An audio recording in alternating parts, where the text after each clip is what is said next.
Hi, my name's Tiger Cravenelli. I'm a retired school teacher in California. Far from being an expert, I'm not trying to be an influencer, just trying to do my civic duty. So I'm retired, I have a little bit more time. Certainly not doing major research, but I have a little bit more time looking up some of this stuff. And I know people are working, they're hard, working sun up to sundown, and they might not have time. So I thought it'd be interesting to pull up some of the videos that maybe you haven't had time to find. You should be able to see my screen. I just wanted to comment on some of these. Name of my website's very irreverent. It's called Snarky Comments About Trump or Scat Chat, and that's a little irreverent. We'll play on words too. Is no investment, no innovation, losing out to the world, and the drastic overregulation of every segment and facet of the American economy. President Trump came in. Now we have the largest tax cut and reform in American history. We have the most pro-energy agenda in American history. Lee Zeldin, the head of the EPA, just did the largest energy deregulation action in American history. You mentioned the investments. I had the honor and Stop him for a second. So here's Stephen Miller. By the way, Stephen Miller's a book about Stephen Miller called Hate Monger. It really shows his character. And in my opinion, there are no major smoking guns in the book.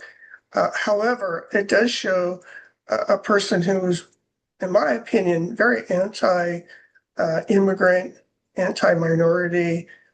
He does things like here in high school, he's talking to the school at an assembly, and he says, we should not have to pick up the garbage. We should be able just to leave our garbage out and let the custodial staff pick it up. And I'm assuming that the custodial staff was made up of immigrants. So this kind of irreverent attitude toward immigrants. But here he is talking about how poor things were with Biden, how great they are with Trump. So I was just traveling not too long ago, fortunate enough to go abroad, and the US dollar is down. It's about 12% lower than it used to be. So everything cost me a total of about $1,000 for being in another country for a few weeks. Inflation seems to be up. My groceries are slightly higher. And in my opinion, some of the packaging is getting smaller.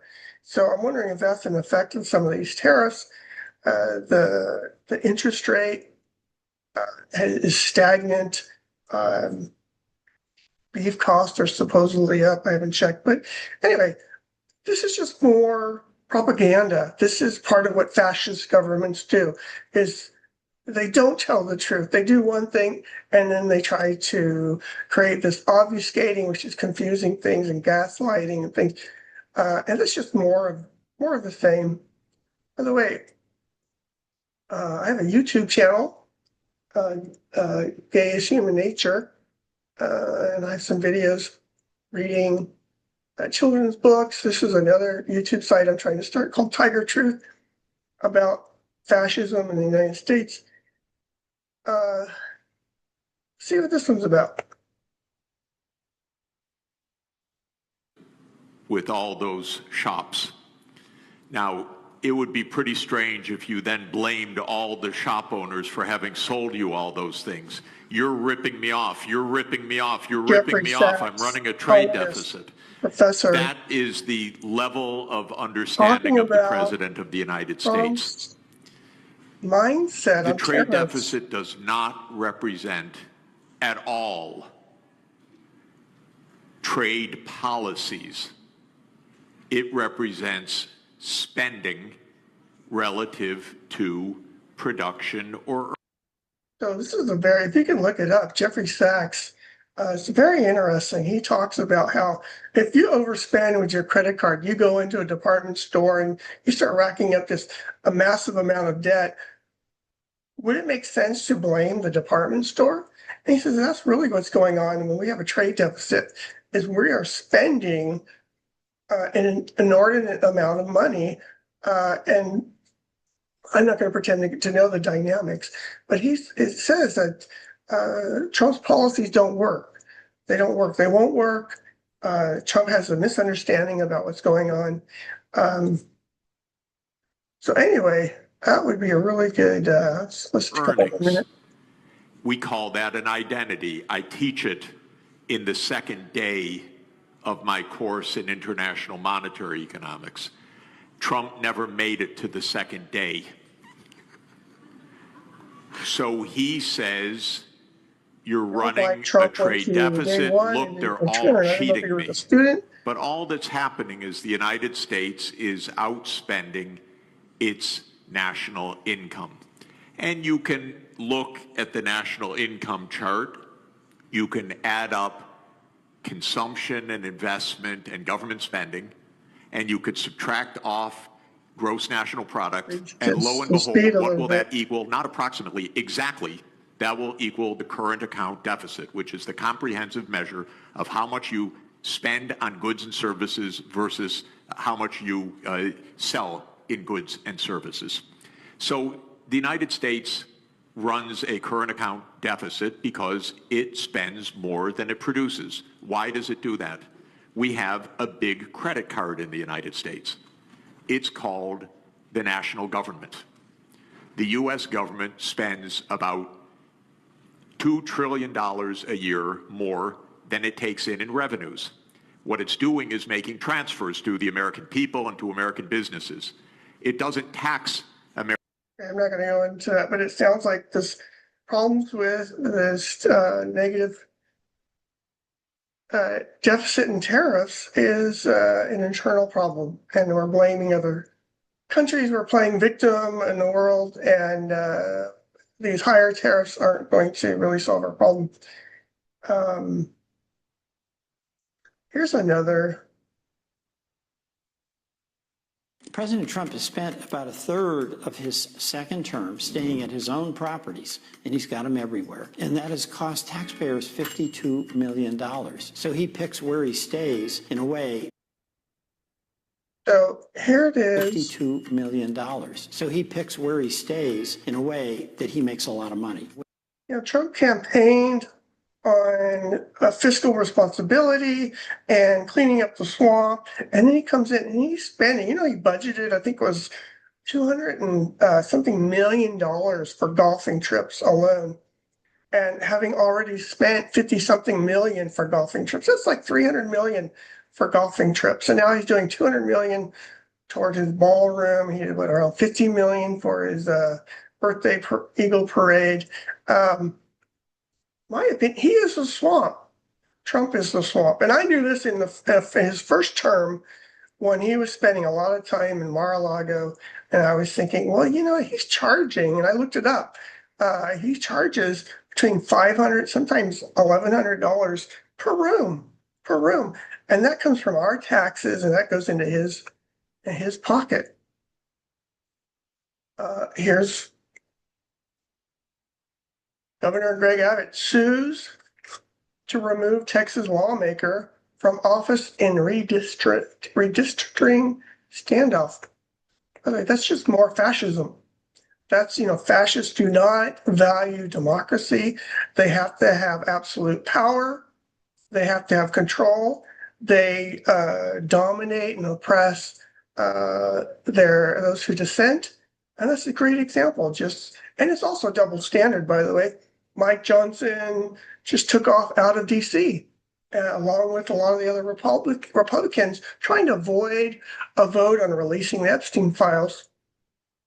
And here it is, these Democrats in the state of Texas, they flee, trying to avoid a vote on gerrymandering, which is rigging the election to favor Republicans, favor Trump, because Trump knows he's out. He's going to be out the midterms the way things stand, unless he cheats. So he's cheating. I don't want to go into it a lot, but a quick history of Trump's cheating with elections. 2016, he was colluding with Russia. He admits it. In 2016, he paid $130,000 to keep his prostitute, Stormy Daniels, quiet. It didn't work very well for him because he ended up with 34 felony convictions. He should be in prison, in my opinion. 2020, he did the insurrection. which resulted in death. And then he had the audacity to pardon people. 2020, he went to the Georgia state secretary, said, hey, find me more votes. Right now, he's been indicted for that. He had to take a mug shot if the case is pending. And now with the gerrymandering, the man who's corrupt, he does not respect democracy. That's what fascists do. Here's the next one.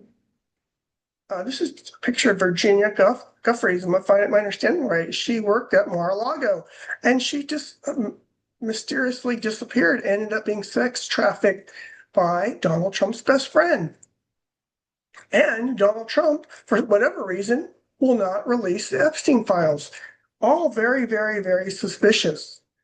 I can't say if Donald Trump was a child molester, but you know what? Some of this evidence not looking very good for him. And why is he hiding it? And why did he send a Department of Justice official, in my opinion, to go talk to Maxwell and do a little quid pro quo? That's tampering with evidence. That's obstructing justice. Along with sending FBI, according to Senator Durbin, he sent 1,000 FBI agents to go red flag and censor the Epstein files. That's more tampering with evidence, more obstructing justice. The next one, this one, I'm not going to turn on. It's just people complaining, saying Trump is anti-veteran, more veterans than ever being fired, not being supported.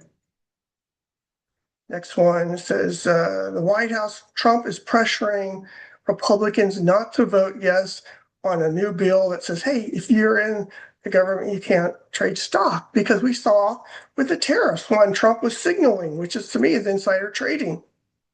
And he was saying, hey, right now is a good time to, it was either buy or sell stock. And then like the very next day, people like Marjorie Taylor Greene had to disclose that they let go of a lot of stock or bought a lot of stock. A little inside trading, in my opinion.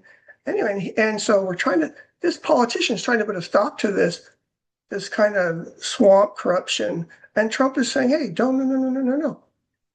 While we're on the topic, you know, I'm noticing that there are a lot of employees that work for Geo Group detention centers, company that owns the detention centers that are contracted by the government. A lot of their former employers are now working for the government, for is it the NIS, the National Security, you know, Christine owns, I'm getting my departments, but anyway, they should not, you know, people, if you work for the detention centers, you should not be working for the government, and vice versa. They have people who work for the government who are now working for Geo Group. And I know I heard Miller owns stock, Homan owns stock in Geo Group. They should not benefit from ICE putting more and more immigrants into those detention centers, the conflict of interest. That should be outlawed as well. Another one, this is boycott Texas beef. This is a boycott against Texas because of what Governor Abbott's doing. I agree with that. Another one, Trump and his mega cult, just as somebody's comment, are not patriots. They're gullible boys worshiping a bloated con man who sold them lies wrapped in a flag. It's not a movement. It's a national embarrassment. Just a couple more. Here's Marjorie Taylor Greene. She's coming out and she's saying, hey, look, I have many constituents calling me. They want the Epstein files released. Here's, I'm not sure who this person is. I'm not sure about the details. So I'm not going to comment on that, other than saying there's a lot of atrocities with ICE. There's a lot of breaking of due process, freedom of speech, freedom of right to assembly, a lot of ignoring people's rights to probable cause, to reasonable suspicion, a lot of those things, a lot of physically assaulting American citizens, because that's what fascists do. They intimidate the masses. I'm not sure the specifics on that person. Here's another one, Donald Trump out of his office right outside in sort of a waiting area and started groping me, while the two of them, Trump and Jeffrey Epstein, continued having a casual conversation. This is Stacey Williams. This is one of many women coming out saying, hey, he sexually violated me in some way. So you know what? Why are we protecting, well, not me, but why is the Congress, the Republicans in Congress, protecting him, protecting the Epstein files. So things are not right in the United States. Anyway, thanks. This last one, I'm not going to go into details, but he's just saying there's a lot of discrepancy between what the Bible says and the way Republicans are acting. And I think many people agree with me there. And I'm going to stop here. And I'm going to close that. That was fun. That was interesting. I want to thank you for joining me. My name is Tiger Cravenelli. I'm a California retired teacher. I'm not trying to be expert. I'm not trying to be, mega. It is not ego. This is really just doing my civic duty. I feel so, I'm trying to figure out what can I do when I see all these atrocities. And I thought, I can maybe make a video. Maybe somebody will watch it. Anyway, God bless you. God bless America. So we could be doing so much better because we have so much in common with all of our and whatever side you're on. We could be doing constructive things in this world, not destructive things. Anyway, God bless you.